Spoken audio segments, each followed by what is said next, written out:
Hello, this is Marvelous Action Figures, and I'm Paul, and I want to talk about the Giant-Man Haslab, so Marvel Legends Haslab from Hasbro. At the time of recording, full disclaimer before I get going, this is not a Hasbro bash, okay? Believe me, I've done more than enough of that lately, but this is not about a Hasbro bash. This is just some thoughts on this Haslab and why it's not doing very well. Because as I sit here at the moment, so it's Saturday, the 7th of October, and I've just had another check, and it's currently at 5,575 backers for the Avengers 60th anniversary Giant-Man Haslab. That means it needs about 275 per day to be able to achieve the 10,000 backers target, and that's not even getting into the 12,000 tier with the Skrull head and the 14,000 tier with the Marvel Zombie head. So we've got a lot of work to do, and the needle's just not moving. Even since the boost of PulseCon, it's not gone up. It's not moved at all. It hit 4,000 quite quickly, which you would expect that first announcement, and then it's not gone anywhere. And I don't know why. I'm not backing it. I should put that there straight away. It's £200 here in the UK and $200, or 200 whatever elsewhere, wherever you may be in the world. And that, you can argue either way. You could say that's okay. I look at it and think the other way. I think, well, you get Hot Toys for that, and you get a lot more with the Hot Toys, and you get a lot more detail, and you get the soft goods and the fabrics. And yes, it's 24 inches, so it's obviously more than the Hot Toy, but I'm just not seeing it. And I've seen some really good comments. I've actually seen a couple of people on one of my other videos on the channel. Someone has said that the Serta from a couple of years ago, the Infinity Saga release, that was 13 inches and that was £49. So it's a big jump in terms of this Giant-Man. Now, yes, I know there's more articulation. Yes, I know they've advanced forward on the technology. But I don't know whether, and forgive the pun coming up, I don't know whether because they got burned so much. See what I've done then with the Engine of Vengeance Haslab last year, which obviously didn't fund, didn't get close, and was so polarizing.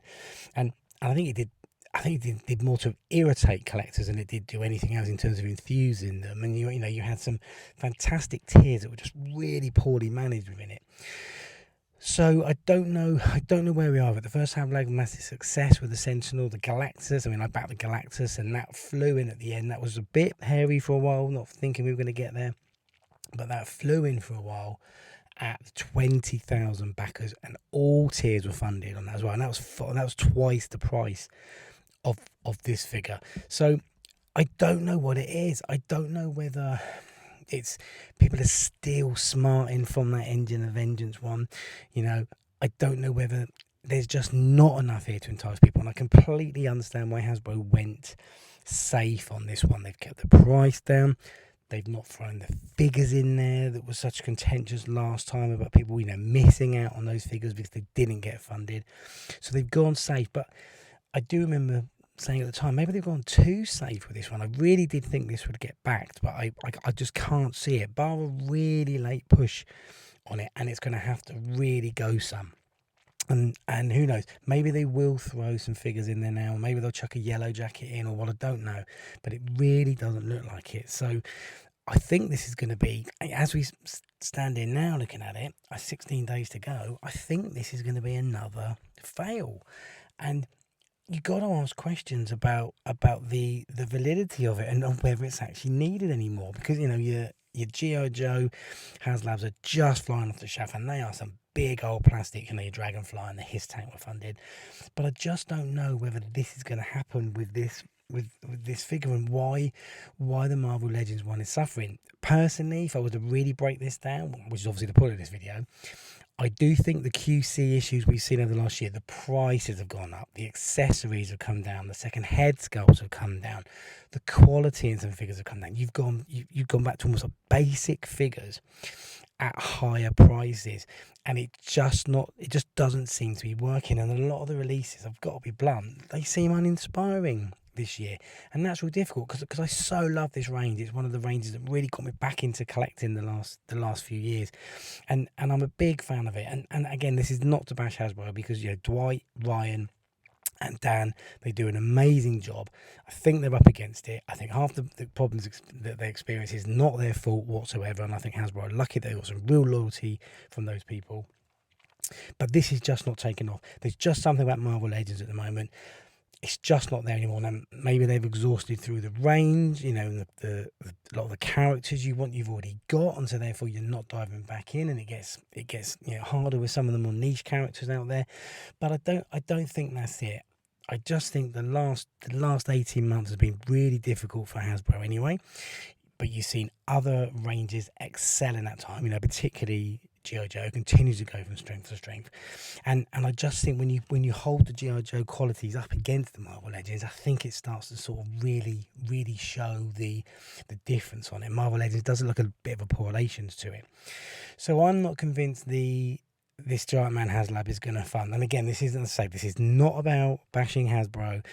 It is a shame. I want people to get all the toys they want. There's no jealousy for me or anything. I want, if you love this figure and you want to get this figure, I really hope you can get it. That was a win for you, and I really, really hope it funds because I do actually like the look of this figure.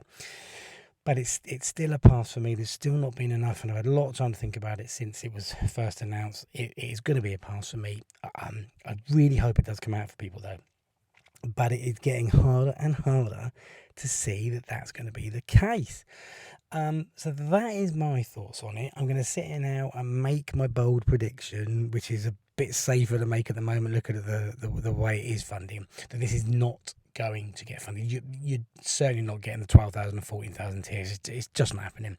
But I don't believe this is going to fund. What does that mean for Haslab for Marvel Legends? I don't know, because they've gone to two extremes now. You've had a very expensive, overpriced Engine of Vengeance, and now you're back to this one, a safer option, which just doesn't seem to be floating the boat and inspiring collectors. So that's my thoughts on it. Love to know yours. Again, if you have backed it, let me know, and if you're hoping to get it, and again, if you're not backing it, let me know what you think. Again, this isn't a Hasbro bash. I'm just keen to know what people's thoughts are on this, and what would make you back a Haslab in future. What are you looking for? That's another video, to be honest. I might give that a bit more thought. What am I looking for?